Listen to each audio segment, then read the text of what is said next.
that much from him, but he taught me a few times. Mặc dù thầy không đủ cái phước báo để mà được Ngài đích thân dạy lâu dài, việc Ngài dạy được có vài lần thôi, 4-5 lần thôi. And he's still by far the greatest man I can think of in his recent history of mankind. Thì ra Ngài là một cái vị nhân mà lớn nhất trong cái nhân loại này mà thầy thấy được trong cái thời đại này. He's brought Mahayana Buddhism to the U.S. Ngài đem cái Phật giáo Đại thừa của bên Tàu qua bên này. It's a humongous task, cái công lao rất là lớn lao. And part of that work is to train his pupils, his next generation. Là cái công việc mà lớn lao khi mà truyền Phật pháp qua bên xứ Mỹ này, nó bao gồm luôn phải huấn luyện cho cái đời sau. Because to transfer to bring Mahayana to the U.S. meaning he needed to transfer his knowledge to the next generation. Đem cái Phật pháp qua xứ Mỹ này là trách nhiệm, là phải truyền cái hiểu biết của Ngài, cái trí huệ của Ngài cho cái đời sau. He needs to make sure he transfer his knowledge and wisdom to the next generation. That's part of a patriarch's task. Người tổ sư phải như vậy đó, người ta có trách nhiệm phải truyền lại cái trí huệ của mình cho cái đời sau. Okay, and he did that. Làm như vậy, primarily through this Chan training. Và Ngài cũng thầy truyền ở đó và qua cái phương pháp quan trọng nhất trong chánh pháp mình là thiền tông. In Mahayana, the most powerful way to train our people is Chan. Cái thiền tông là cái phương pháp mà tối cao nhất trong Đại thừa mình để mà huấn luyện đời sau. So that's what he did. He started teaching Chan very early, and what we have here, this instruction in the early 70s, 1970s. Thành chúng ta may mắn được cái lời dạy của Ngài từ Ngài bắt đầu dạy. And it's remarkable because through this training here, he trained a lot of enlightened, a good number enlightened disciples and a great number of enlightened of fourth stage Arhat Sangha, as well as lay people. Thì Ngài đào tạo ra, Ngài huấn luyện được một số người xuất gia cũng như là tại gia là giác ngộ rồi. His lay people, disciples are enlightened. Đệ tử tại gia Ngài đã giác ngộ.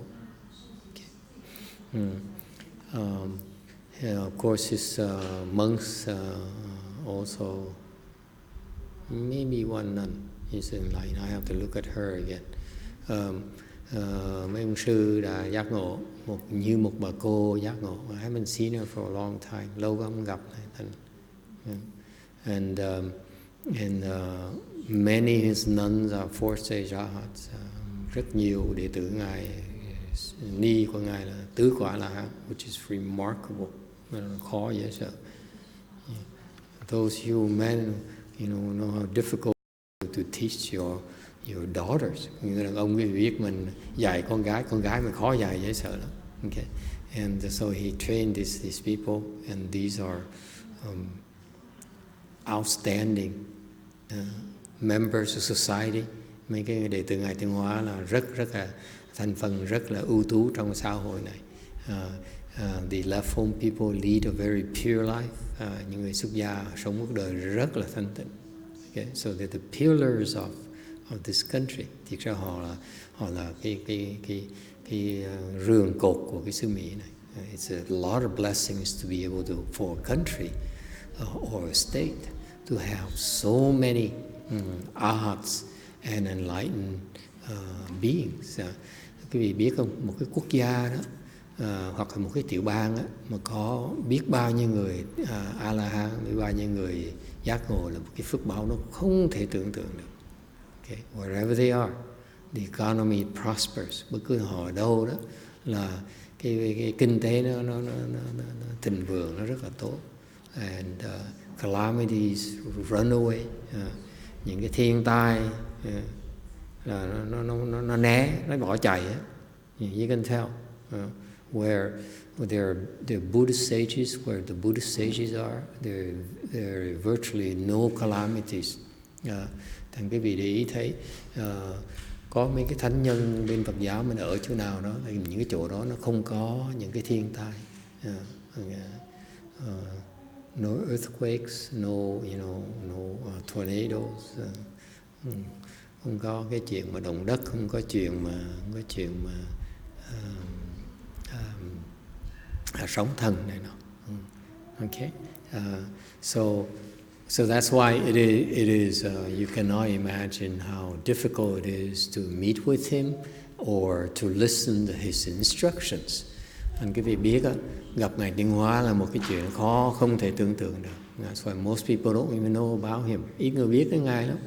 Most people know about the famous monks are usually not that good. Cái khổ Phật giáo mình, ông sư mà càng giỏi chừng nào càng trình độ càng dở chừng này. So that there we are, here we are, looking at his instructions, so let's continue investigating those instructions. And tối nay chúng ta tiếp tục nghiên cứu những cái lời dạy của Ngài. Announcement as well, có xin thông báo một chuyện. Tomorrow night, I think we decided to around 5 o'clock start, maybe 6 o'clock, start watching some Buddhist movies. And tối mai 6 giờ tối sẽ có coi cái phim cine Phật giáo mình. It's called The Odd Monk. Cái phim về đạo Phật. It is a survey, a guy who goes around the world and looks at what Buddhism is, what people do as far as Buddhism practices go. Ông đó người Đức, ông đi khắp thế giới này, ông coi từ cái Phật giáo tôi tu ra sao. Okay. It's kind of interesting. Cá nhân thầy đấy cũng vui. Because I've never been, I don't know what the non-Buddhists think of us. Nó thấy những người mà không phải Phật giáo, ta nhìn mình ra sao, they cũng ngộ. I find it a little bit funny how Buddhism is so misunderstood, so deeply misunderstood in the world. Mới thấy là cái Phật giáo mình ít người biết, very few people understand it. Okay. In my time, my master's time, maybe you get, what is it, a dozen people listening to his Dharma talks, right? Tonight we exceeded all expectations already. Only because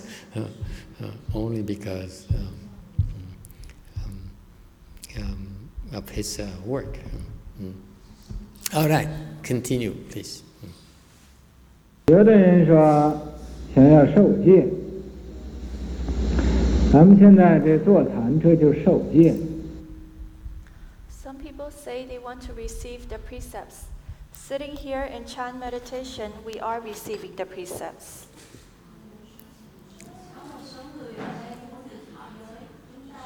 Tọa thiền ở đây cũng là đang thọ giới.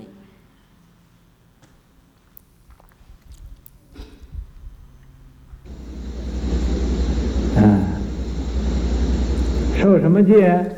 受苦戒。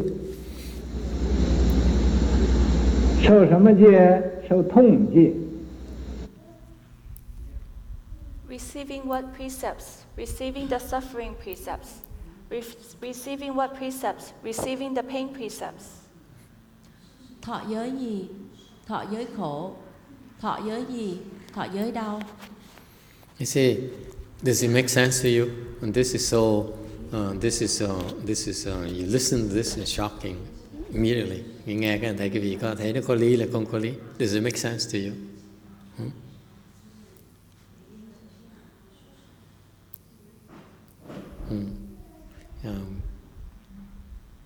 It's because somebody in his at that time were impressed by his purity, by his powers. He was able to help so many people when when who came into contact with him. Thì xưa những người mà gặp ngài được ngài giúp đỡ nhiều vậy sao? That's what great people, great men do. People brought their problems to him. When you solve them for them. Những người vĩ nhân ta vậy, ta đem những người mà gặp ngài, đem những vấn đề khó khăn của họ tới ngài giải quyết giùm họ. Okay. All kinds of troubles. Đủ vấn đề. Whether it's a sickness, whether it's money, whether it's children, family, looking for a wife, kiếm vợ, kiếm tiền, kiếm danh, kiếm vọng, chữa bệnh. He did them all.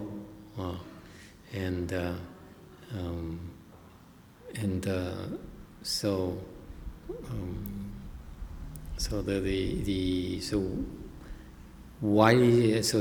people were impressed. That's why they thought, I want to become Buddhist. I want to receive precepts. Thành nhiều người ta rất là khâm phục ngài, thán phục ngài, thành ra muốn quy y, muốn thọ giới. That's why he said some people want to receive precepts. So he says, when you sit meditation right now, you're receiving precepts. Ngài mới nói cái việc ngồi thiền với tôi đây là thọ giới. Okay? Does it make sense to you? He says, receiving suffering precepts, receiving pain precepts. Cái giới của khổ, cái giới của đau. What you don't realize for great teachers like him, quý vị không biết rằng gặp những người mà đại sư phụ như ngài Tiến Hóa đó. Okay. When he conferred precepts to his pupils, mỗi lần mà ngài mà cho thọ giới, cho thọ những đệ tử thọ giới. What happened is that he gave them his precept substance. Mỗi lần như vậy đó, mỗi lần mà cho quy y thọ giới như vậy đó, là ngài cho đệ tử của ngài những cái giới thể. Meaning he gave his disciples part of his essence, part of his being. Có nghĩa là mỗi lần mà ngài cho đệ tử thọ giới như vậy đó, ngài ban cho đệ tử của ngài một cái thể tánh của ngài. Part of him goes to his disciples. Có nghĩa là cái tinh túy của người ngài nó được phân phối cho đệ tử của ngài. Okay, so more or less you have a label now you go out there and people recognize that you're a disciple of Master YongHua. Just like you drive out there and in your car, people can tell you're a Mercedes kind of person or a Hyundai type of person. Giống như thành khi mình thọ cái giới thể ngài như vậy đó, là cái vị được cái tinh túy của cái người của ngài. Thành ra cái thế giới này người ta biết, okay? Vũ trụ người ta biết. Giống như quý vị lái xe thì người ta nhìn cái xe thì biết là cái vị đây là cái người này, cái hạng người Mercedes hoặc hạng người Toyota, tùy. And therefore it's incredible because once you have this label of I'm a disciple of Master YongHua, the externalists, the demons kind of back off. Từ xưa khi mà quý vị được gọi là được cái nhãn hiệu đó, ngài Tiến Hóa, tôi là người đệ tử ngài Tiến Hóa rồi, thì từ ma quỷ, những cái tụi mà ngoài đạo nó né, thì they don't want to touch you anymore, because they don't want to pick a fight with Master YongHua, tại không muốn xúc phạm ngài Tiến Hóa. Okay, so this is what great monks do. Thành hồi xưa mấy cái người đại sư nó quan trọng cho đó. So he came here and to this country. He accepted a bunch of disciples, conferred precepts upon them. And hồi xưa ngài qua đây, ngài thọ, ngài nhận đệ tử, ngài truyền cái giới thể cho họ. He even taught them, his dharmas as well, còn truyền những cái pháp của ngài đó. That's why his disciples are privileged, a very special individual. Nên đệ tử ngài Tiến Hóa rất là đặc biệt. họ là những cái thường nhân, they're superior people. Okay,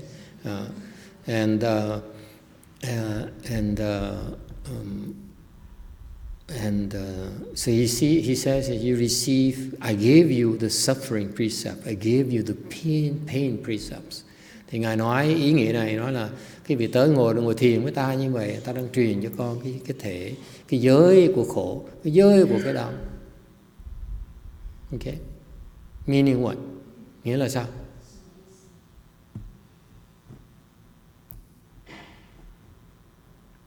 He's training all his disciples about this Chan technology, Chan training that involves pain and involves suffering.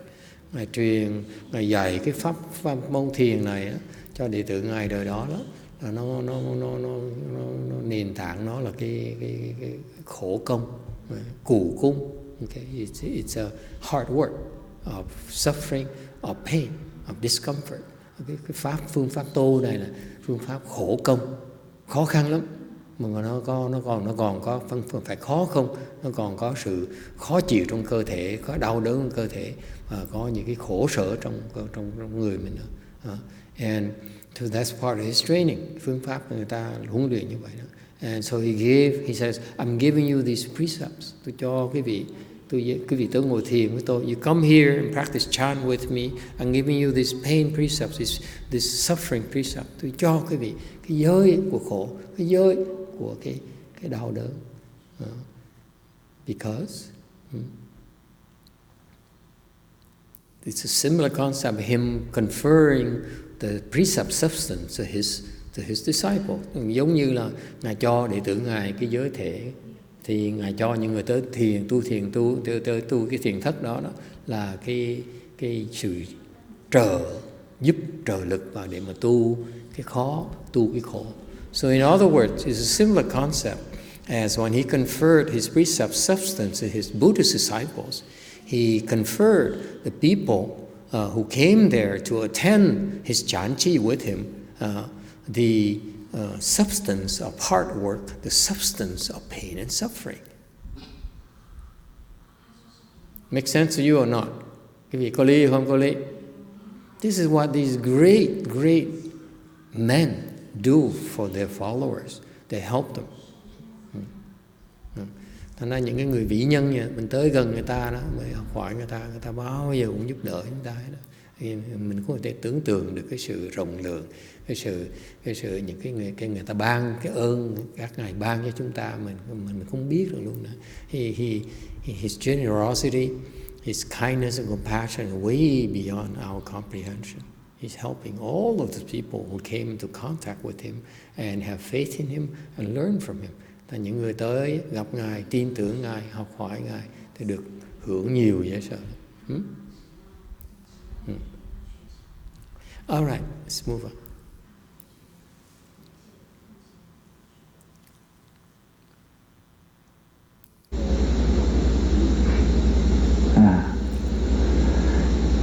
Ni 坐这个地方，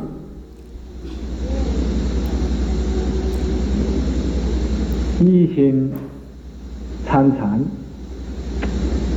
参这个念佛是谁？抱住这个话头，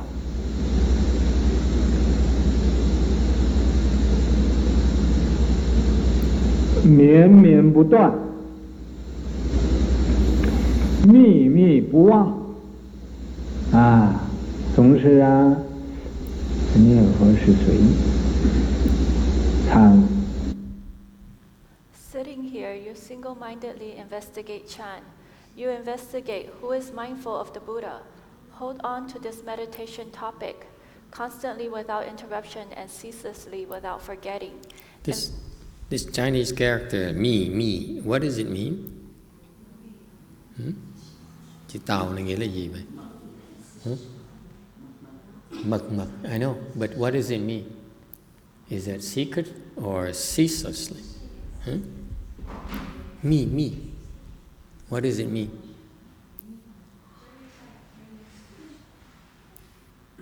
Oh, me. Right next to each other. There's no space, no gaps. Okay.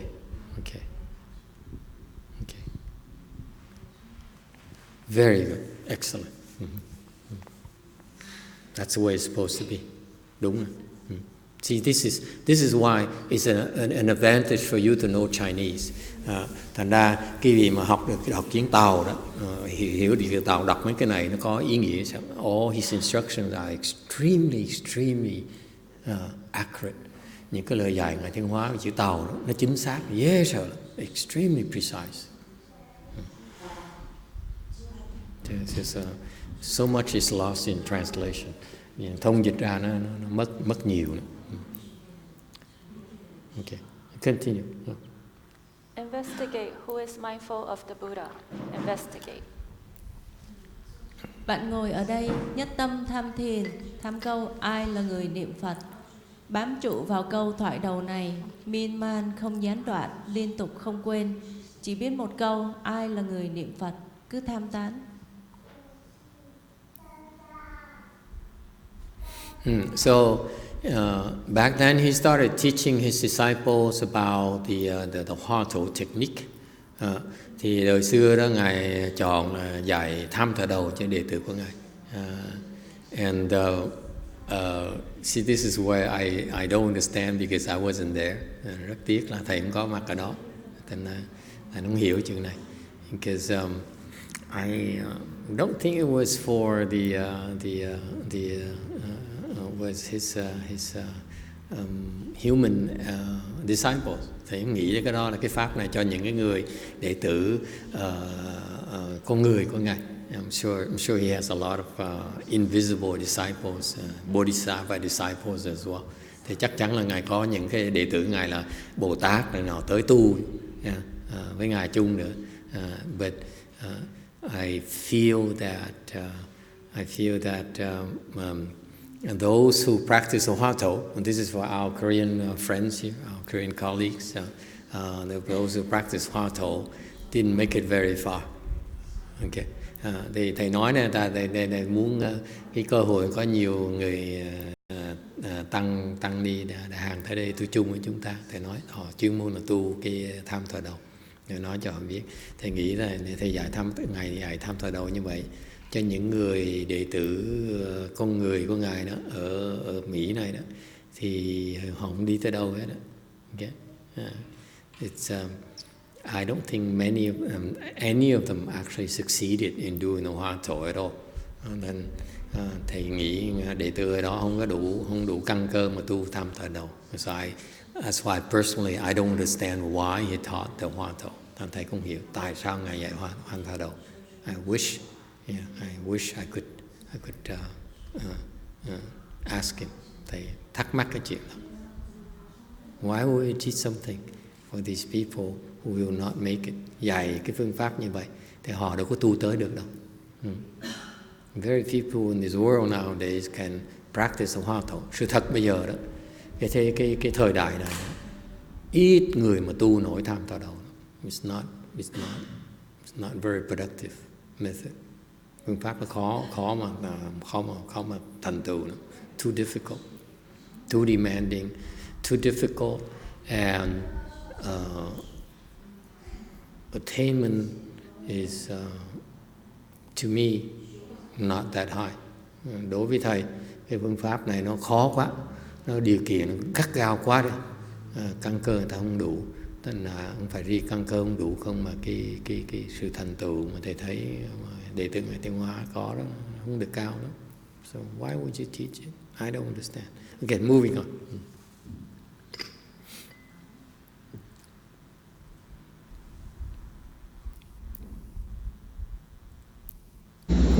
Cái时候，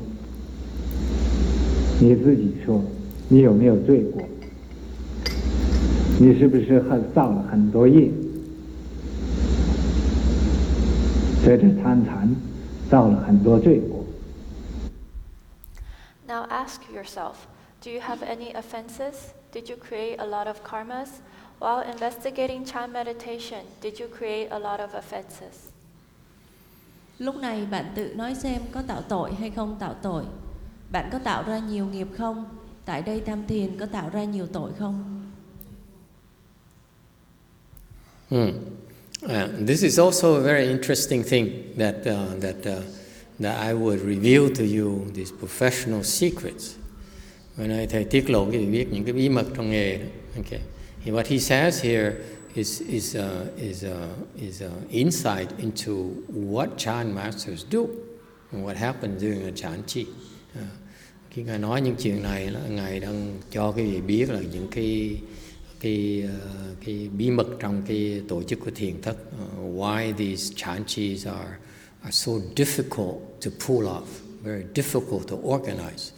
Vì vậy cái tổ chức của cái thiền thất nó khó dễ sợ lắm. Here's what happens. We are creating offenses day and night. Cái bản thân chúng ta đó, qua những cái nghiệp của cái thân, của cái miệng, của cái tâm đó, tạo nghiệp hoài. Yes, we create karmic offenses with our mind, with our mouth, with our body. Yes or no? Ngày mình tạo nghiệp, all day we create offenses. Yes or no? Me only. Okay, I'm the only one who creating offense. Không mình thầy tạo nghiệp thôi. I do it all day, 24 hours a day. Okay.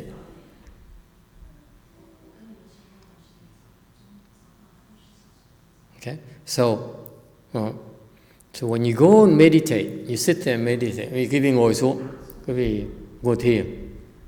Do you stop creating offenses? Or are you still creating offenses? That's what he's saying.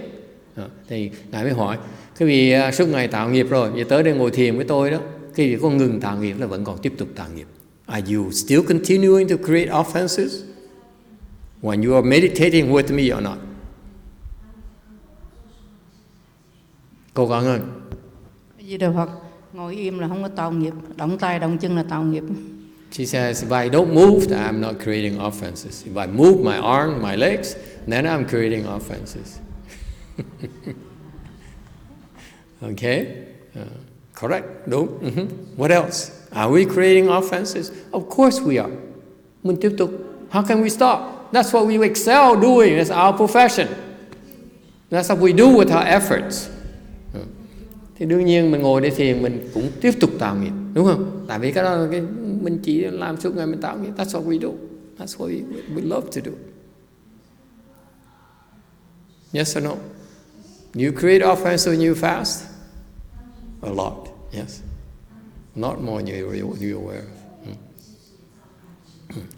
And if you create offenses, while you're meditating, those offenses are very, very severe. Quý vị lúc mà quý vị đang tạo nghiệp mà lúc mà ngồi thiền đó, cái nghiệp nó nặng lắm. More severe than normal. Nặng hơn thường lệ. More serious than normal. So what happens to these people? That's what happens when they organize, when my master organizes Chan Chi. Thành ra khi mà Ngài Thiện Hoa tổ chức mấy cái thiền thất này đó, okay, what they used to do, I don't know, this I heard from a Chinese, I don't know, you Koreans or the Vietnamese or the Americans or the Japanese or do that or not. Tôi không biết là người Tàu có, I don't know if the Chinese still do it anymore or not. Không biết người Tàu còn làm như vậy hay là không. Okay. But for us, đối với chúng tôi, okay, after each sit, sau khi ngồi xong một cái buổi hương đó, okay, typically the proctor thường, okay, the proctor would take a stick, incense stick, light it and offer it. Thì thường cái người mà cái ông thầy mà quay cái thầy mà trưởng cái ông thầy mà giám thị đó, ông lấy một cái nén hương, ông đốt lên và ông cúng lên, and he would kneel down, he or she would kneel down and repent on your behalf. And khi mà cúng hương như vậy để làm cái gì? Để quỳ xuống thay mặt tất cả những người trong này, okay, sám hối những cái nghiệp họ đã tạo qua cái thời ngồi đó. So the offenses you created during your meditation sits, they erase it for you. Nó xóa giùm quý vị. You do that in Korea? You do that in Korea? You don't, right? You do that in Vietnam. Việt Nam có làm như vậy. Đại hàng họ không có làm như vậy. Vietnamese, you do it in Vietnam. You do in Vietnam or not? You do it in Illinois. Huh? You erase people's karmas for them.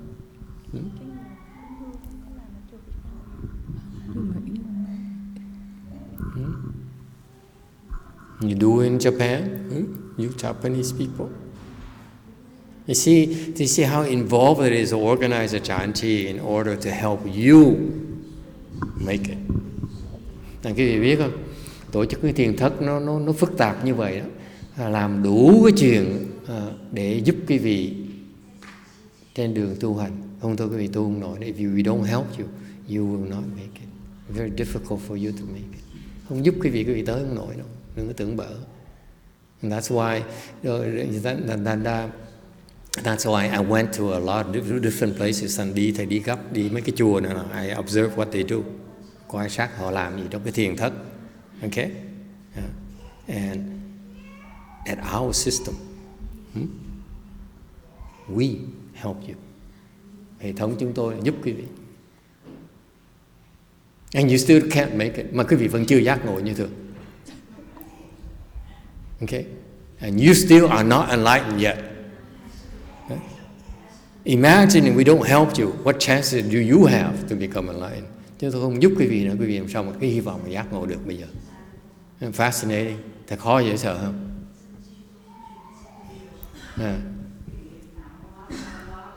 Nhỏ hoài nhỏ không lên nè. Con trách móc thầy nữa. Okay, this is what that Chinese patriarch brought to our country. Đây là cái pháp Ngài Tiền Hóa Ngài đem tới cái xứ Mỹ này, nó quý như vậy đó. It is priceless.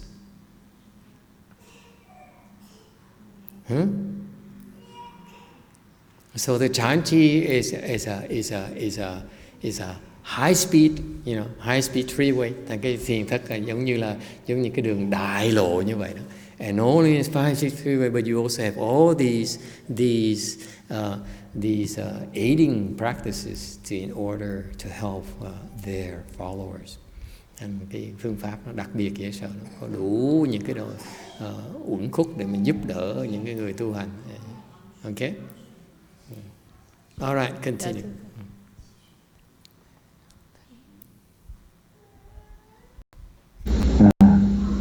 Ngươi在这参禅，会不会去杀人去？会不会打这杀人的妄想？某某人对我，这不好，我一定要把他杀了。When you are here investigating Chan, will you go kill someone? Will you have the false thought of killing someone? So and so didn't treat me well. I will definitely kill him. Tại đây tham thiền, bạn có giết người không?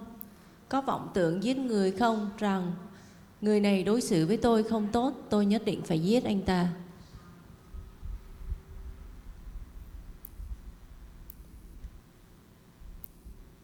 Cái杀人的禅会不会参这个杀人的禅？不会的。You investigate the Chan of killing someone. Will you investigate the Chan of killing someone? No, you will not. Bạn có tham tán sát nhân thiền này không? Có hay không? Bạn sẽ tham tán sát nhân thiền này chứ? Dĩ nhiên là không rồi.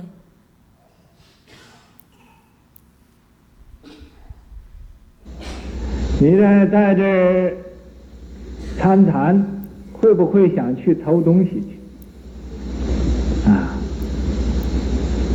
不会的。While investigating Chan, are you able to think about going and stealing something? No, you can't. Tại đây tham thiền, bạn có tư tưởng đi ăn cắp không? Không.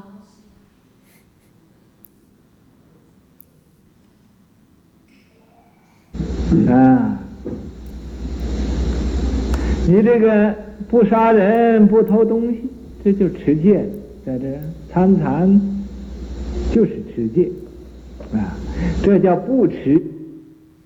You're not killing, not stealing. That exactly is upholding the precepts. Nếu không giết người, không ăn cắp đồ, đây chẳng phải là đang giữ giới sao?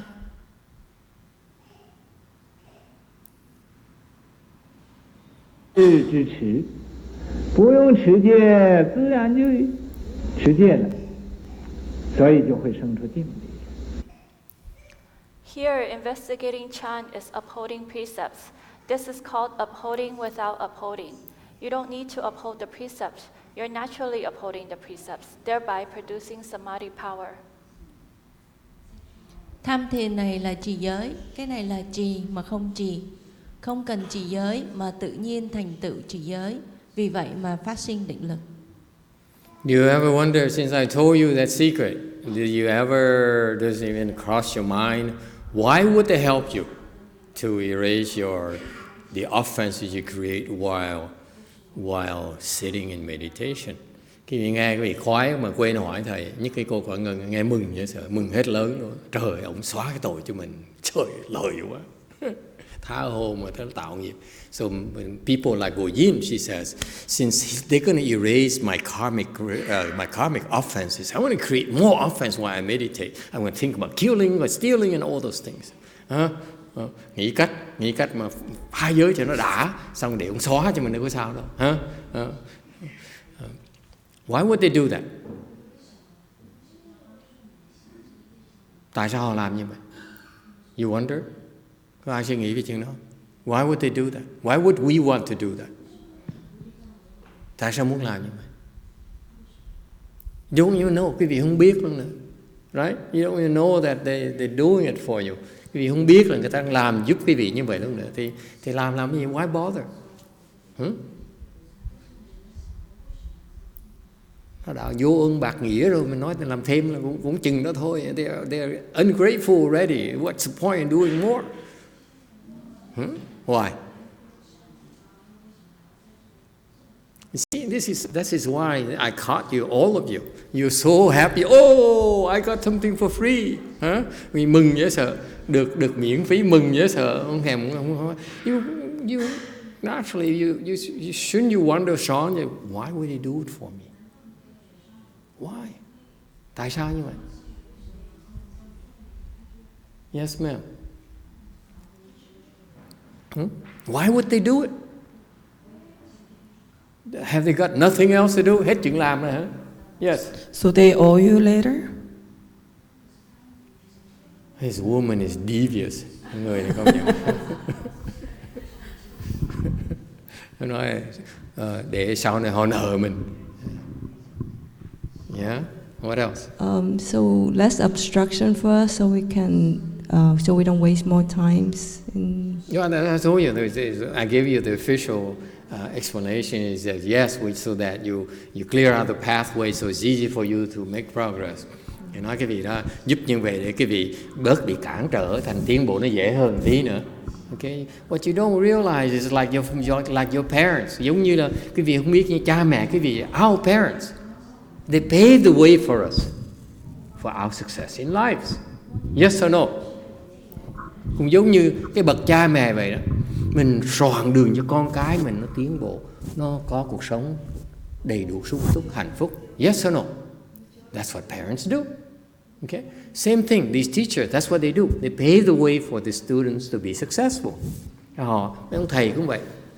Cái người mà đại sư phụ, người ta dọn đường cho chúng ta đến cái sự thành công viên mãn. Okay? Yes. Master, in the past, in the Dharma talk, you said that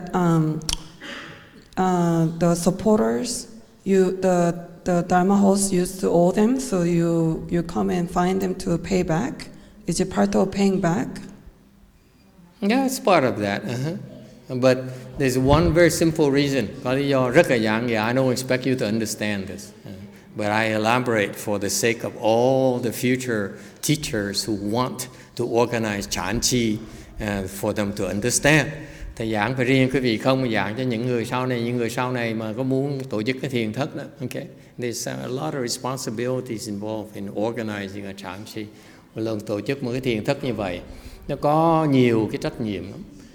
Assuming, for example, you organize a Chan Chi, chẳng hạn như sư cô đó, cô tổ chức một cái thiền thất.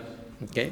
The nuns here, they say, I know everything about Chan Chi. I'm going to organize a Chan Chi the way he does it. Okay. Học xong cái nghề rồi mình tổ chức cái thiền thất y chóc như vậy đó. 3 o'clock in the morning, 3 giờ sáng dậy. And then we sit, and then we go until midnight, 3 giờ sáng dậy, 12 giờ đêm. Okay. It's no different, không khác gì hết đó. Yes. And if you have these people coming to your Chan Chi, người ta tới tu thiền thất quý vị, and they create these offenses left and right. Những người ta tới tu thiền thất, ta ngồi, ta tạo biết bao nhiêu nghiệp cả ngày, có không? Yeah? And they walk away, rồi đi về.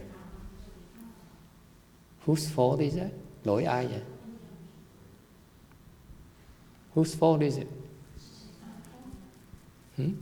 Sinim, whose fault is it? Whose fault is it? You organize it. I come here to practice with you. I create offense because you organize it. Whose fault is it? See that? Quý vị thấy dễ sợ không?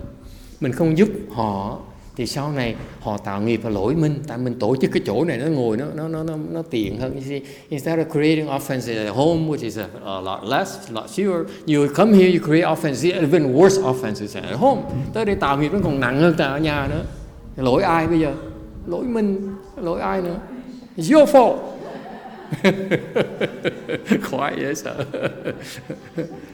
Who asked you to talk tonight? Ai nói cái vị nói pháp cái tối nay cái vị làm cái gì? Tôi ở nhà, I'm perfectly happy to go to movies. Tôi muốn đi coi cine này, I spend time with family. I came here, I create all kinds of offense. Tới đây tạo biết bao nhiêu nghiệp.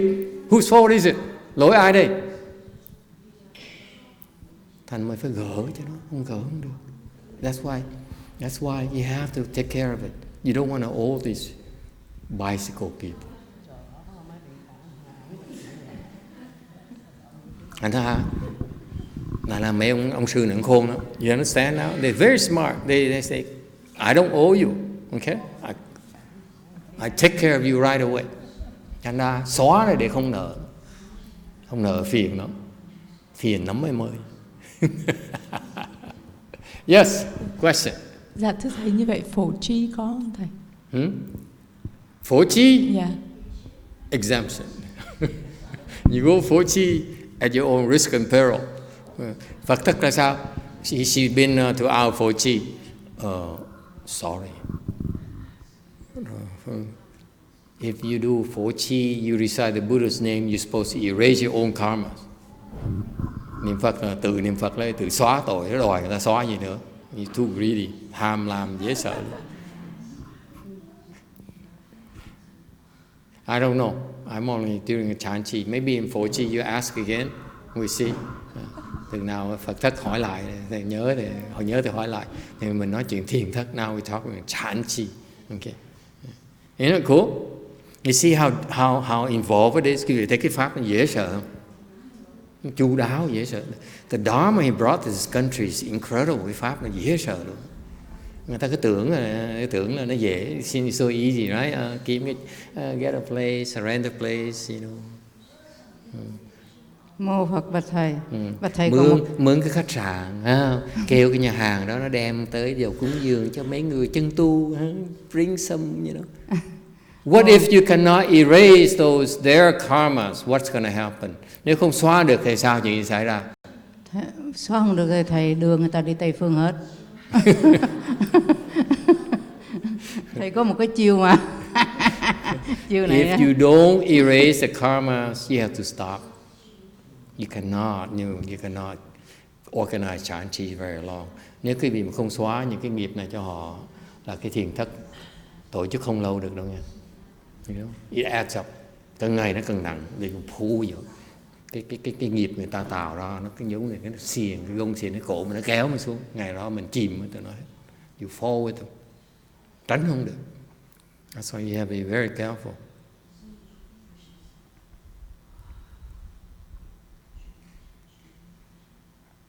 Thằng đệ tử tiến hóa khôn đó, ra những đứa mà nó khôn nó không làm đâu. Mấy đứa mà nó ham tranh tham vọng làm là chết ngắt hết. Đừng có hòng tu nữa em. So that's why Master YongHua disciples, the one who been through the training. You see, I only learned this second hand. Cái này học để quan sát thôi. I learned from observing these people. Okay, I learned second hand. So, but these people who went out there and organized his disciples, who left the system and organized these things, it's not good.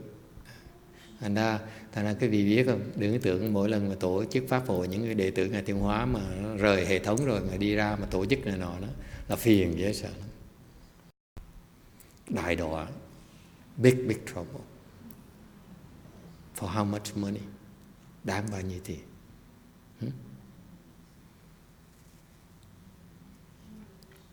All right, continue please.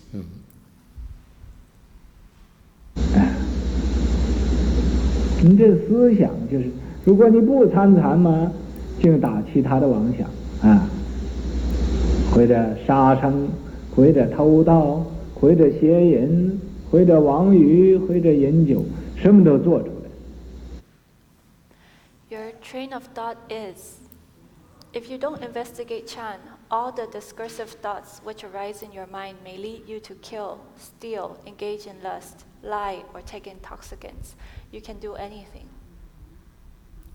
Nếu không tham gia thiền mà chỉ cố đả phá vọng tưởng, hoặc sát sanh, hoặc ăn cắp, hoặc tà dâm, hoặc vọng ngữ, hoặc uống rượu, thì tại sao chúng cứ khởi lên?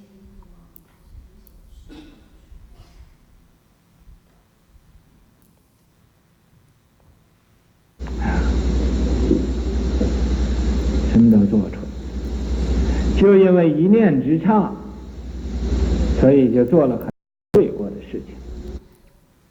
You can do anything. One single wrong thought can lead to many offenses. Chỉ vì một niệm sai mà tạo ra bao điều tội lỗi. What he means, not just anything, but you can create all sort of offenses.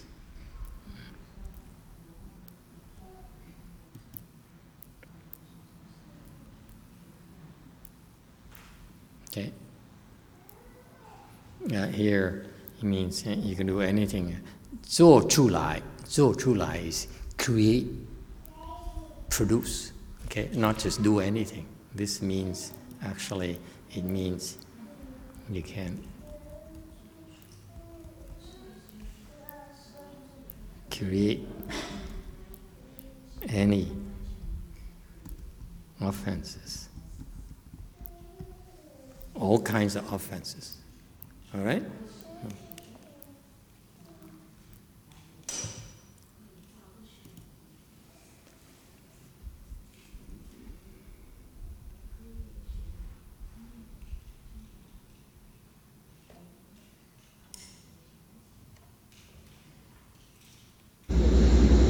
Tại đây tham禅呢，这些个问题都解决了，所以这叫不持戒而持戒。 On the other hand, if you investigate Chan meditation, all these problems disappear as you naturally uphold the precepts without trying. Mặt khác, nếu ở đây tham thiền, mọi vấn đề đều được giải quyết, cho nên gọi là bất trì giới như trì giới.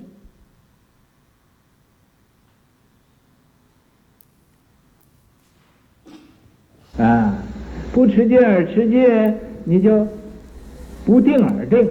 虽然你觉得痛啊，但是你忍着一点，也就生出来这个定力，生出定力就会生出慧力。所以 Effortless upholding of precepts produces samadhi. Although you feel pain, if you can be patient with the pain, this will produce samadhi power. From samadhi power, there arises wisdom power.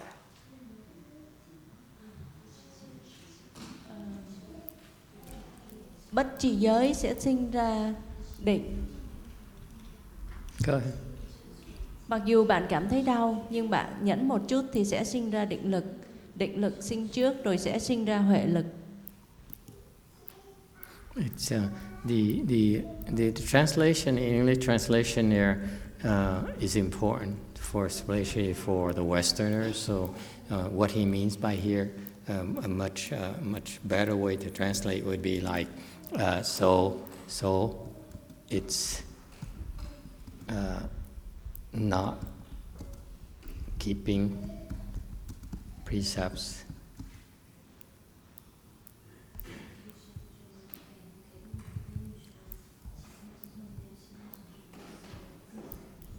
Keeping said, and yet one is, okay?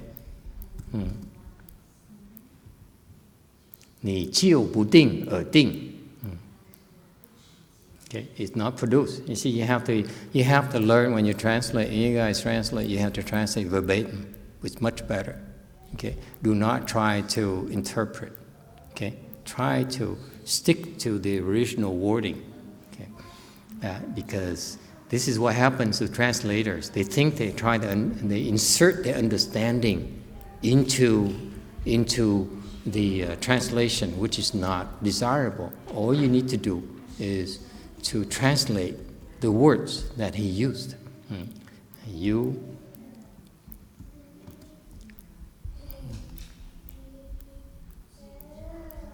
therefore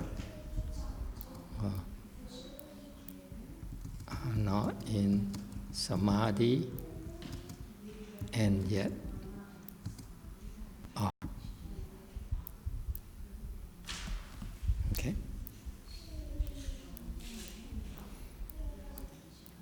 It's very profound. The way he says is very, very profound. Unless, this is very, very accurate. Ngài giảng cái này nó chính xác dễ sợ. That's why you don't want to change the wording. This is what his disciples made a mistake of doing. Thành ra người đệ tử Ngài Thiên Hóa họ lúc họ dịch ra tiếng Anh đó, they figure it's more fluid to change the wording. Okay? Thành lúc mà cái đệ tử Ngài Thiên Hóa cái sai lầm lớn nhất của họ. And I have to tell you repeatedly that they did an outstanding job translating his teachings into English. Phải nói lui nói tới và nhắc lại là cái thông dịch của họ trên tiếng Anh rất là giỏi. Superior translation.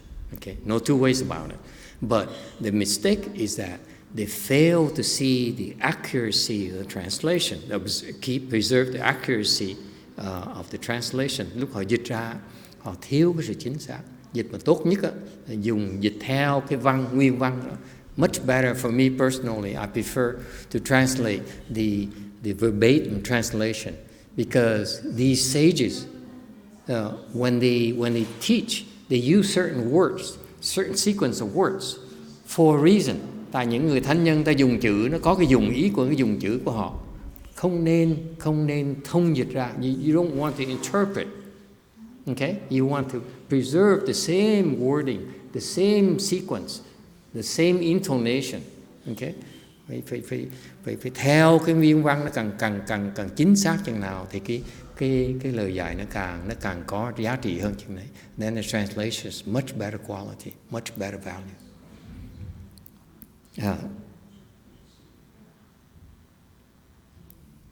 Okay, so in general, that's the concept behind it. That's it? We done? Okay, next. 这就是勤修戒定慧，在这参禅呢，这就是勤修戒定慧。 This is to diligently practice precepts, samadhi, and wisdom. Therefore, when investigating Chan, you are diligently practicing precepts, samadhi, and wisdom. Đó là do chuyên cần tu giới định huệ. Vì vậy khi tham thiền cần phải tinh tấn tu giới định huệ. Is it clear to you? Nghe có hiểu không?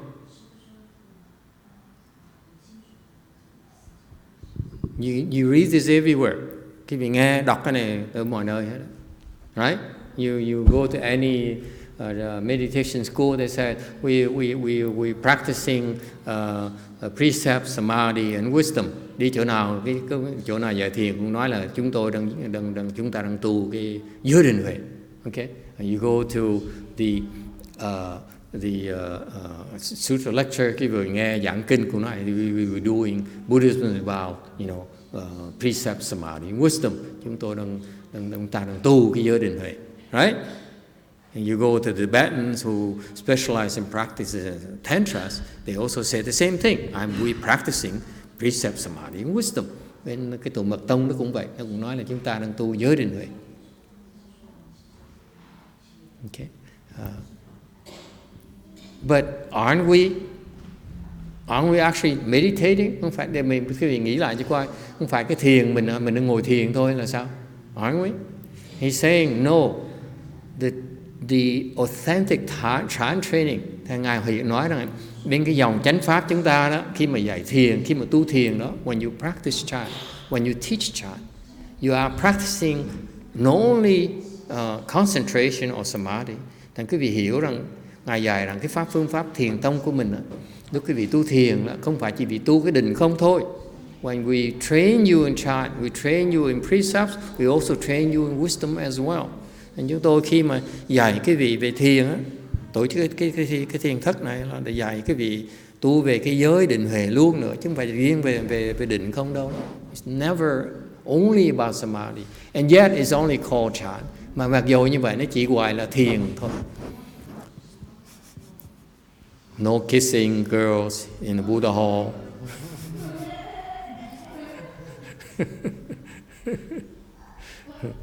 Creating offenses, tạo nghiệp. All right. So actually, so it's a misconception for people to think that you learn meditation by sitting meditation only. Thành ra đây là cái sự sai lầm người học thiền sinh thời nay đó. Ta nói là học thiền. A lot of them come to our temple, they sit for an hour with us, and then as soon as the hour is up, they stand up and leave. Because why? Because no one else talks Dharma to them. Thành ra những người mà tới tu thiền ở chùa chúng ta đó, ta tới ta ngồi thiền tiếng đồng hồ ta thích lắm, mà sung sướng sảng khoái vậy sao? Ngồi xong đứng dậy bỏ đi về ngay lập tức. Okay. Tại sao nhỉ? Tại bất cứ chỗ nào quý vị đứng dậy xong là quý vị đi về đâu ai có nói pháp cho quý vị nghe đâu. Họ có nói pháp nói tầm bậy tầm bạ không. Okay. All right, continue. Question? No question? Okay. 勤修戒定慧，也就是熄灭贪嗔痴，就也不贪了。 By diligently practicing precepts, samadhi, and wisdom, it is also extinguishes greed, anger, and stupidity. So you're no longer greedy. Cần tu giới định huệ, tức diệt tham sân si, như vậy không còn tham nữa. And that's why you see the cleverness of the Chan training. And quý vị thấy cái thiền tông nó khéo léo dễ sợ. If we stand here and say, oh, I'm teaching you Chan, actually I'm teaching you precepts and so forth. Thì nếu mà dạy thiền mà nói cái vị, thiệt ra chúng tôi dạy cái vị là giới. No one will ever come ever again. Nếu nói như vậy, không ai thèm tới tu thiền nữa. Okay? So it's built in on this training. Cái này là cái sự cao minh của pháp môn huấn luyện thiền của nhà Phật. Okay.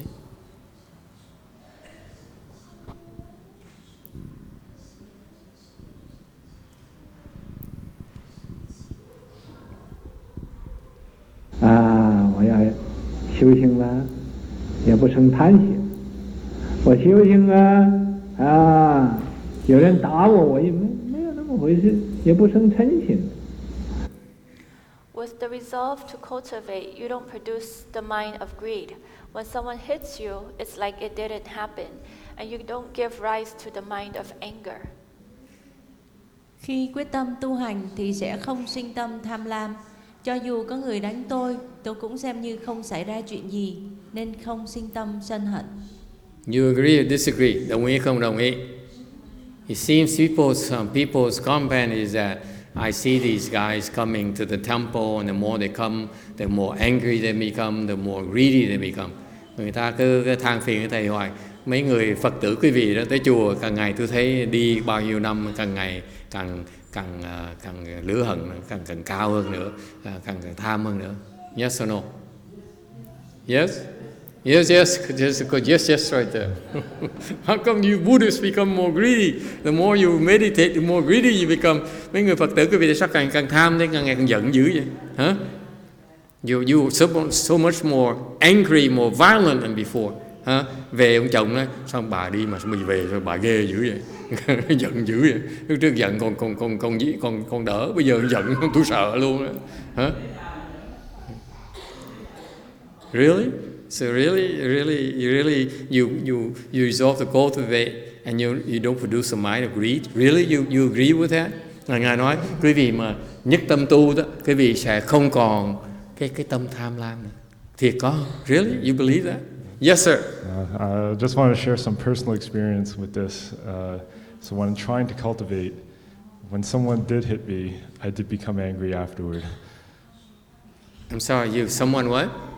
Someone hit me while I was trying to cultivate, and I gave rise to anger after that. So recently or today here? Here at the temple or before you came? No, not at the temple before. So maybe I wasn't doing it properly. Clarify. You're not clear, ask. So it says here, if I resolve to cultivate, I won't give rise to anger, the mind of anger. Yeah, so you disagree. Yeah, from my personal experience, that's probably because the more you cultivate, the more you practice meditation that your wife forced you to do. Yeah. The stronger your anger. Yes? Not exactly like that, but it's her fault. Come on, call a spade a spade. There was other times in which, if I sit a long time and the pain... I'm told that you sit for longer and then you say... Yeah, that is very true, yes. The longer I sit, the more the angrier I get. So when I read this, I hope this happens, that I don't give rise to a mind of anger, but in my personal experience, it sometimes happens. Nói lịch sự thôi, tôi nghe vợ ông kể rằng là ông về nhà, bà huấn luyện với ông ngồi thiền. Ông mà ngồi thiền lâu, càng ngồi càng lâu, ông còn nổi khùng lên nữa. That's why I expect you to disagree here. Okay. Đương nhiên ông này sẽ không đồng ý. See the problems? When you let these people listen to the tapes, you just take them just like that. You accept them because Master YongHua says so. Quý vị thấy không? Nghe cái băng này mình nghe thôi, hay quá. Nghe chấp, nhưng mà trong tâm quý vị không đồng ý. And then you disagree, right? And this guy disagrees. How is it possible? Ông nói sao có chuyện đó được? How is it easy? You meditate and then you less greedy. It doesn't work for me. I become more angry. Nói thì rõ ràng không có hiệu quả cho tôi.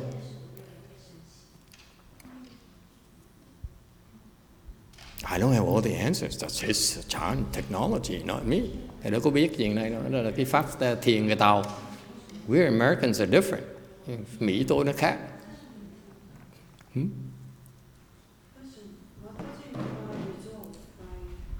What's exactly the meaning of resolve to cultivate? Resolve. Oh, someone asked, what's this resolve here? Quyết tâm. Quyết tâm là gì? What's this resolve? How do Australians, Aborigines define resolve? Cái người mà bên Úc trả lời đó, cái người dân bản xứ Úc trả lời, từ bản xứ người dân già nó ngầm, quý vị biết không? Đừng thui rồi. How do you define resolve? Determination. Determination. See? Determination.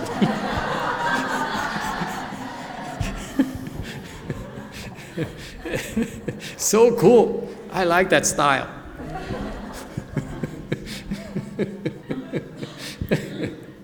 Too bad we don't have the wide angle camera to observe this. How you say, determination.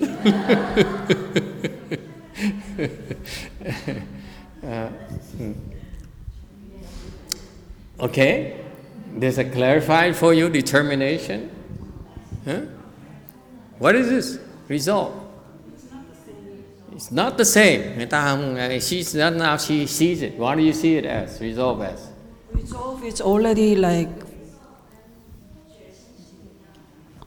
already determination is like initial stage of resolve, but determination is not enough to be resolved, right?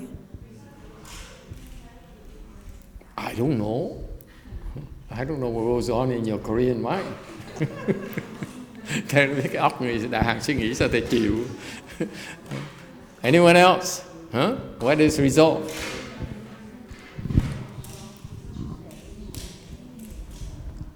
Anyone? Good question. Good question. Good points. Okay.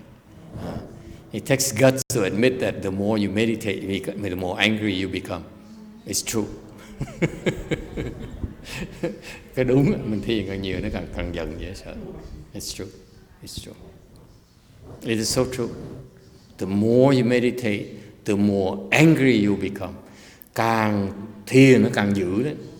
The more greedy you become, càng ngày càng tham thêm. Yes or no? Có không? She says, especially I fast for a few days, nhất là tôi tuyệt thực vài ngày, nhịn ăn vài ngày. Tôi ngừng lại, what happens? And I stop the fast, what happens? Ăn nhiều hơn trước nữa. I eat more than before I fasted.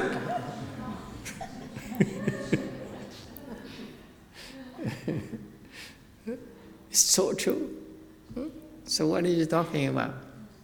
Sao nói gì kỳ? Gạt mình hả? Sư phụ có người gạt cho mình. Her teacher is pulling our legs.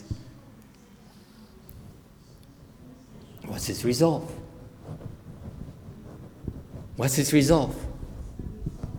Thành quyết tâm gì?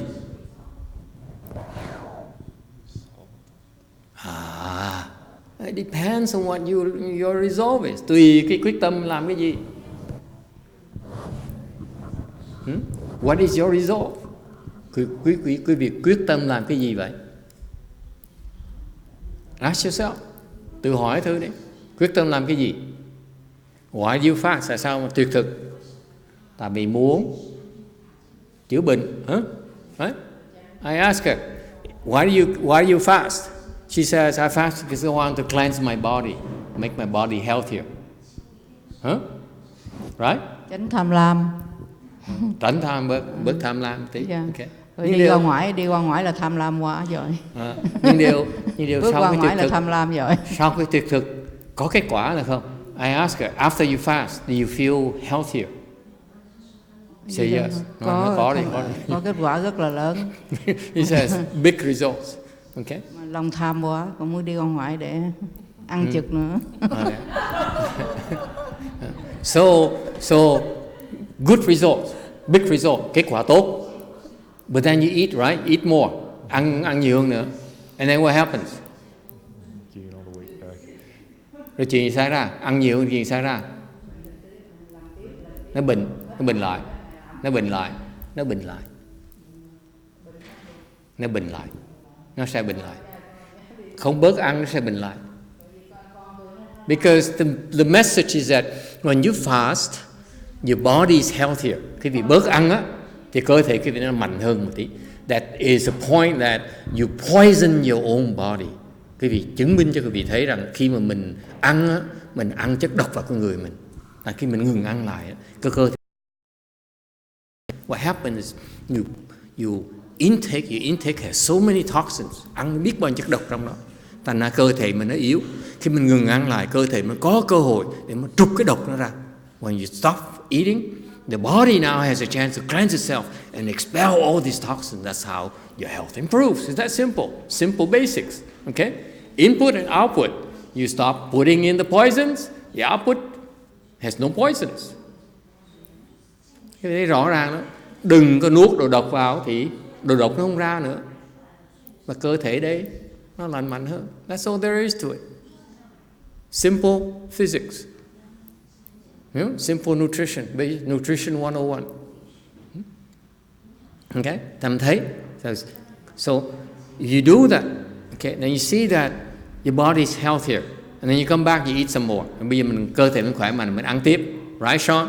She goes back, she eats like hell, doesn't she? More than before. Within 3 days, regain all the weight loss. Nội trong 3 ngày là khí nó lên cân như lúc trước, phải không cô? This woman here lost like 18 pounds. Cái cô này mất 18 bao, right? Even more, 22 pounds fasting. And she took, and how long did it take her to regain all of that? Bao lâu lấy lại hết tất cả? 2 days? 2 ngày là lấy lại hết tất cả. He says no. 3? 2 weeks. 2 tuần. 2 weeks. 2 tuần. 2 weeks only. So don't worry, đừng có sợ. You know, you don't need to buy new clothes. Don't rush out and buy new clothes. Khoan đi mua áo quần mới đã. You get it all back.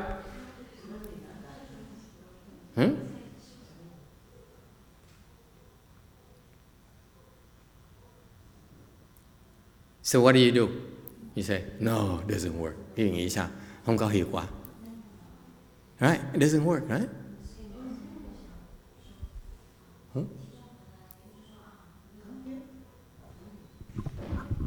Here's my point. Ý thầy như vậy. You fast, you get great results. Cái tuyệt thực, nó tốt, kết quả tốt quá này. Cái sức khỏe mình có mà trước giờ mình không thể nào có được. Your health improves in a way that you couldn't feel it before. You didn't feel it that way before. Okay, and then you redo it, and you eat it again. Sao ăn xong ăn rồi nó người nó nặng nề, nó yếu lại. Okay, and you fast again. Lần sau có cơ hội tiêu thực lại, and you get same results. Tiêu thực lần sau cũng là khỏe mạnh, cũng là tiến bộ. Okay, and then what? Rồi sao nữa? Rồi ăn lại ngay lập tức, nó cũng lên lại ngay lập tức. Right?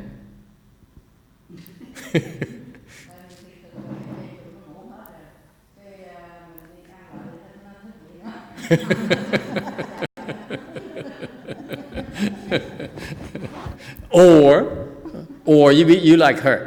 After losing 22 pounds, she says, no more fasting for me ever the rest of my life. Hoặc cái cô này, cô nói, tôi học bài học của tôi rồi, tôi sẽ không bao giờ tuyệt thực nữa. Cuộc đời còn lại của tôi không bao giờ tuyệt thực nữa. What is that called? Lack of resolve. Cái người mà ngừng lại, người không có cái quyết tâm. The Dharma training is that it's okay for you to have relapses. Có nghĩa là tuyệt thực xong ăn, rồi cứ tiếp tục tuyệt thực rồi ăn, tuyệt thực ăn, từ từ cái vị mà không bỏ cuộc, nó gọi là quyết tâm. Còn nếu cái việc ngưng lại, cái đó không phải là quyết tâm. Đó chỉ là chó ngáp phải rồi. So my answer is that as long as you fast and then you regain the weight and get a few more pounds, and then you fast again and then you gain a few more pounds, now you have to buy more clothes, new clothes, and then you fast again. You keep on doing that, okay? And that is called to have resolve. You don't quit. To have resolve is to mean that you don't quit. Because if you keep on doing that, one day, tại nên cái việc tiếp tục làm như vậy. If you continue to do that, okay, then one day, I taught this old man here. Như ông sư ngày hôm nay thầy nói, hỏi thầy tiệc thực ngày nó có 9 ngày, I said, you fasted for 9 days. Yeah. How do you feel? He said, I said, you know why you fast? Tôi hỏi tại sao thầy tiệc thực? Have you figured it out yet? Hiểu chưa? He said, become enlightened? I said, no. Thực để mà đắc đạo, đừng có hòng em ơi, đừng có tham. It's too greedy. If you don't quit, someday you understand why. Cái việc không có ngừng lại, không có bỏ cuộc, thì một ngày nào đó quý vị biết tại sao cái pháp tuyệt thực nó, cái dụng ý của pháp tuyệt thực là cái gì? What is the meaning of this fasting dharma? It's never about to punish your body. It's never about to deprive yourself and make yourself miserable. Là cái gì mà đừng bỏ cuộc, một ngày nào đó sẽ được hiểu hoặc sẽ được dạy tại sao. We teach you that. Tại sao chúng tôi dạy cái vị phương pháp này? You quit, there's no resolve. Cái vị bỏ cuộc sớm, không có cái quyết tâm thì dạy làm cái gì? Why should we bother teaching you? Dạy làm cái gì? You have to earn your lesson. Phải xứng đáng mới được dạy, chứ không chơi đâu. If you quit, you don't deserve to be taught. Bỏ cuộc, không dạy.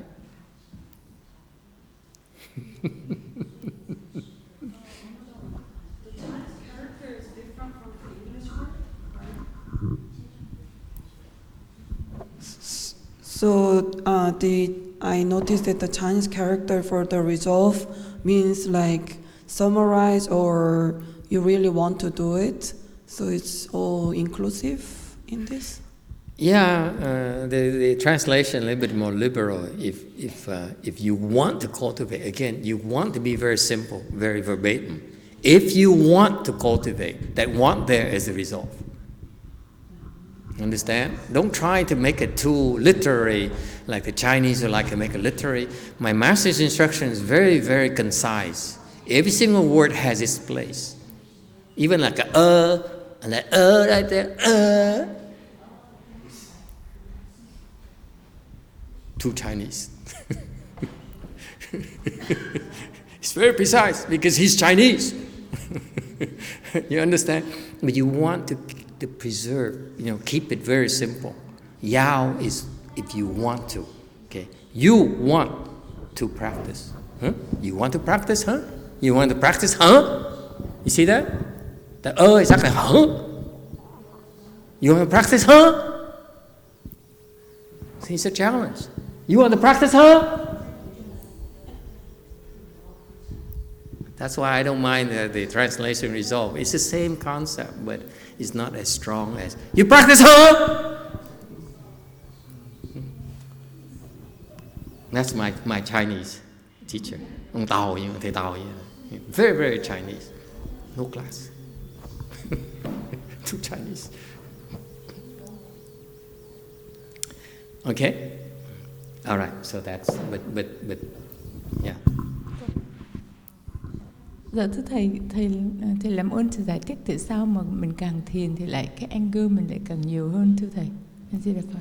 She's baffled. She said, how come the more you meditate, the more angry you become? Ask him, he knows. It's because it hurts. The more I sit, the more it hurts, and I'm thinking, why am I doing this to myself? And I get angry. Why can you be so stupid? Huh? I'm sorry, Master. Why will you listen to her? Tại sao vậy? Tại sao mình ngốc đến độ mà để nó dụ mình ngồi thiền? Nó khùng luôn. Are you crazy? You gotta be so stupid.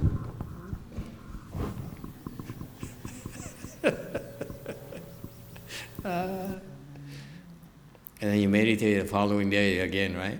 You say, stupid. As long you don't quit, one day that anger will die. It's natural for you to become more angry, but one day you will die. If you quit prematurely, it will never die. It will be there. Thành ra câu trả lời tại sao? Tại sao? Là tại vì mình thiền nó giận hơn, tại vì mình giận hơn, tại vì mình nổi khùng nó. Tại sao? Vô cùng sao mình thiền cho nó đau đớn mà khổ sở vậy, vô duyên phản xạ, rõ ràng vô lý không thể tưởng được, ngu dữ vậy. Okay. Thành cái giận nó rất là có lý. Nhưng nếu như cái việc không bỏ cuộc, cứ thiền tiếp, thì một ngày nào đó cái cơn giận nó sẽ chết, cái lòng tham nó sẽ chết, giống như lòng tham ăn nó sẽ chết. Just like one day you fast, your greed for food will die. Your greed for sleep will die. Quý vị thèm ngủ nó sẽ chết.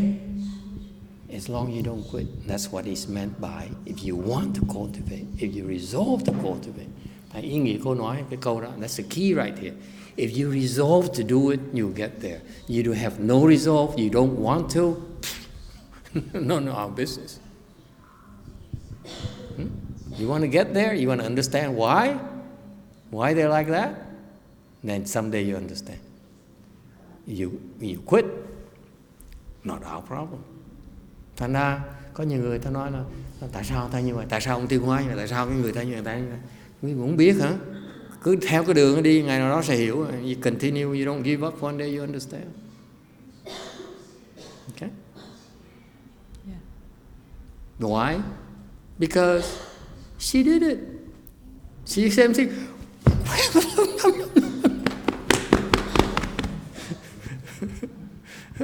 I gotta be stupid. Now how am I gonna explain to my husband? I can't walk anymore. Need to go see a doctor. You quit. Tough luck. Bỏ cuộc ráng chịu. Not our problem. Yeah. Dạ thưa thầy, cái giận này của con không phải là giận vì vừa ngồi thiền, mà là nhiều khi con nổi nóng với mấy đứa con đó thầy, thì nó khác nhau. She says, my anger is slightly different. Is it? No, it's the same anger. Giận nổi con, chuyện thứ it's normal. Your chi builds up. You improve. It's just like, cho ví dụ chẳng hạn, give you an example. This woman, she's a chemical engineer. That's why she wants, the scientific results. Người này người kỹ sư, thầy phải có cái bằng cớ cho tôi, chứ đừng nó khoanh, nó xa, nó gần những người Tàu vậy. You cannot be Chinese. Okay? Or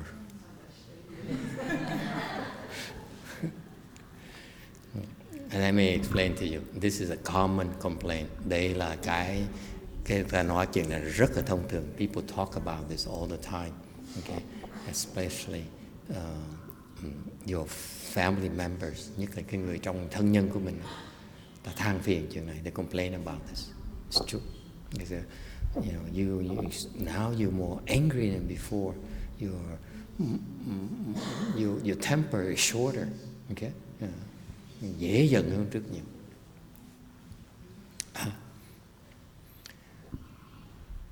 It's just like you go to the gym.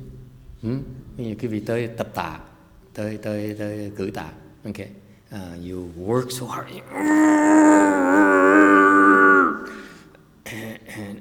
And you lift it heavier thing. Tập tạ, cử tạ nó nặng hơn nhiều. What happens in your arm? Khi mà quý vị tử tạ nó nặng hơn tí chuyện gì, cái tay quý vị là sao? It's bigger. No. More muscular. Tay nó đẹp hơn nhiều. Right?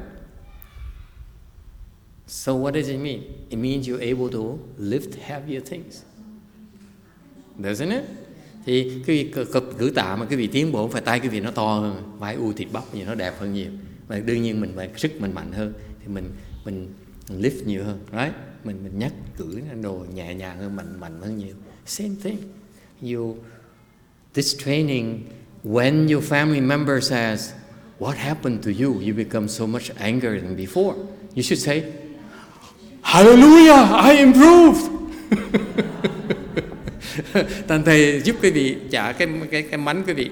Nếu mà gia đình quý vị than phiền, vợ quý vị than phiền, nói là trời ơi sao mà anh bây giờ anh hung quá, anh dữ quá. You're so angry before. You should say, Hallelujah, thank you Lord, I improved. Cảm ơn Thượng Đế, con là tiến bộ rồi. It's improvement. Still not good enough?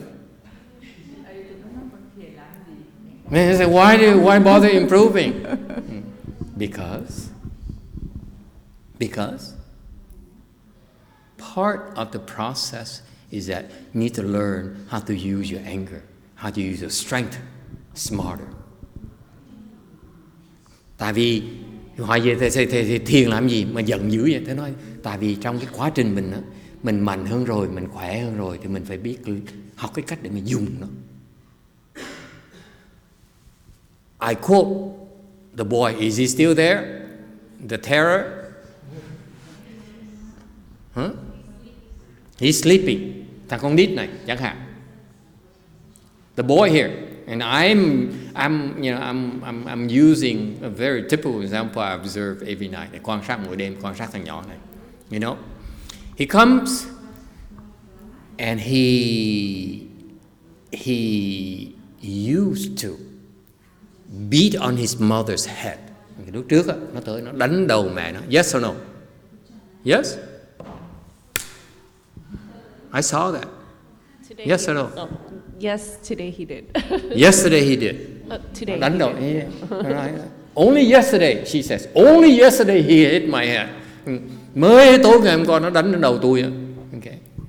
But when he saw Raphael, another boy, mà nó thấy một đứa con nít khác mà nó từ xa tới đó, what did he do?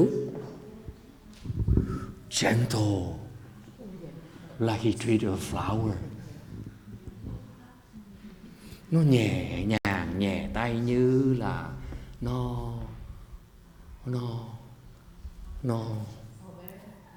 bế ngữ em bé. So he learned, didn't he, that when to use strength. Thành nó học cách là khi nào dùng sức mà đánh, lúc nào phải nhẹ nhàng. You learn. That's my answer. If you resolve to cultivate. Nên thầy nói, thằng con bé nó tới thấy em bé nó dễ thương, nó nhẹ nhàng, nó nuông niu, nó chiều chuộng, nó ôm. He enjoys hugging that boy. Nó ôm mình dễ thương như thế, it's so cute. More than he touches his own mother. Nó thích ôm thằng nó còn thích ôm mẹ nó nữa. I saw that. It's true. He adored the boy. Nó thương thằng nhỏ dễ sợ. So that's part of the learning process, is that we learn how to use it. Because when you're so angry and it hurts your daughters, your children, you say, oops, I better be more careful. I should not let it out. I should wait, know when to hit and when to be gentle.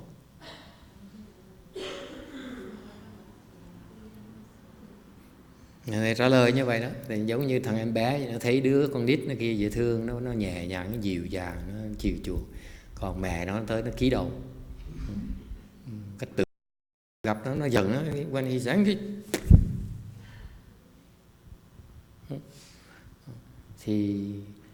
Thì mình cũng vậy. Mình tự động mình hiểu một khi người ta phản ứng lại. Okay, nó phản ứng lại. Con mình nó phản ứng, nó ủa tại sao mẹ hung dữ, mẹ dữ vậy? Thì mình nói mình sai rồi. Okay. If you cultivate and you hurt others, it's wrong. Thì mình tu để mình có sức để mình khiến người ta khổ sở, khiến người ta đau khổ, thì cái đó là mình tu trật đường. You have to stop. Okay.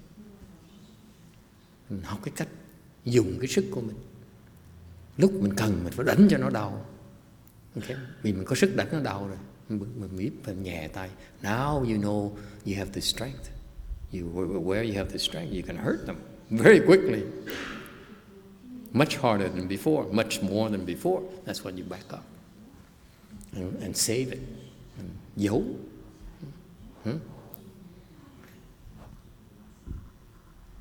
Does it make sense? Okay. Yeah, so getting angry is natural.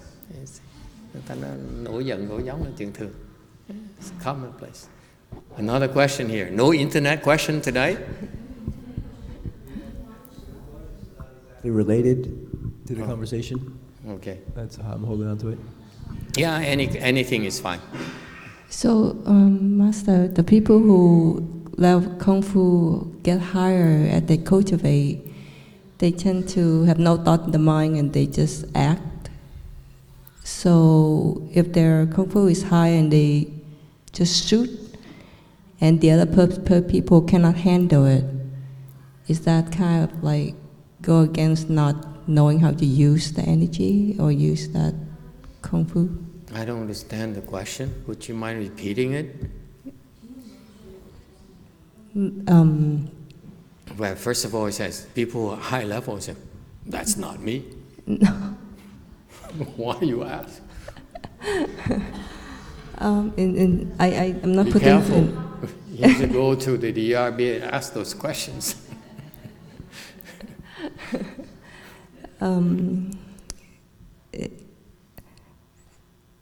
So like this is my interpretation of my understanding. So I might not put the right words here, but my understanding is that as you get higher, or I don't know, maybe people who have no thoughts in the minds, and they just, when there are no thought, they just, the mind and the everything is in line with the thoughts, and the action is in line. Mm-hmm. So when they let it out, at the moment it's just there, no thoughts. Mm-hmm. So but other people, they don't, it might not be something other people like to hear. Mm-hmm. So is that kind of like go against the understanding of your strength and not? Sometimes it is. Sometimes it is. Sometimes it's not.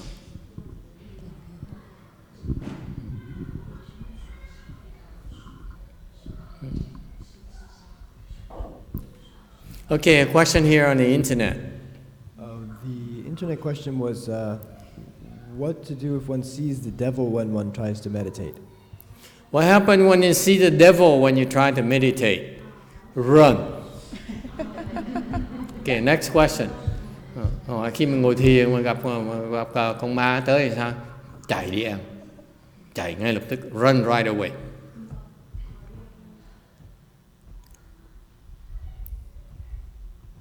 Okay. Any other questions? Where? Where do you see the devil? I'd like to know now. Where's the devil? Ma đâu nhỉ? Where's the devil? Where?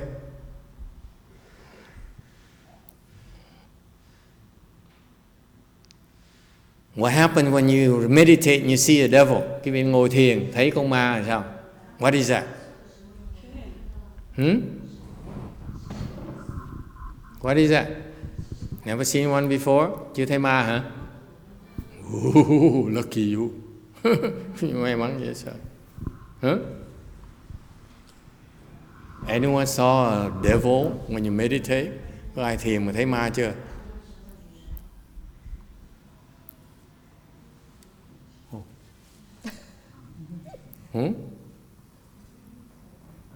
What happened?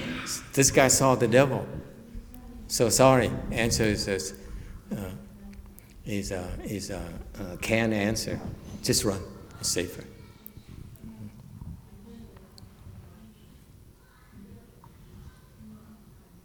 But what does it mean when you see the devil when you meditate? Mỗi lần cái vị ngồi thiền thấy sao? What does it mean? What does it mean? You sit here and you see the devil ngồi thiền. Whoa. Or what if, yes, Derek? If you see the devil while you're meditating, I would imagine that you're doing it wrong. You do something wrong. Yeah. He says, you're definitely doing something wrong. Shame on you.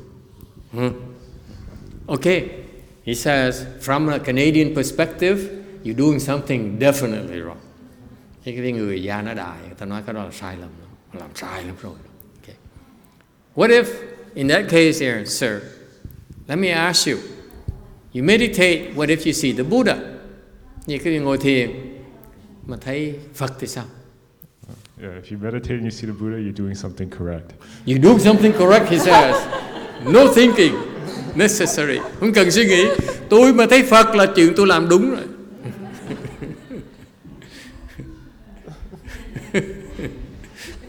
Would you like to consult with her first before you give us such a quick answers?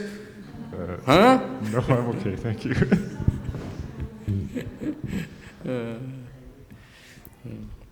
It's called a state. Whether you see the Buddha or you see the devil, it's just a state. What you see, we saw you listened to the 6-page chart sutra on Sunday night. Remember?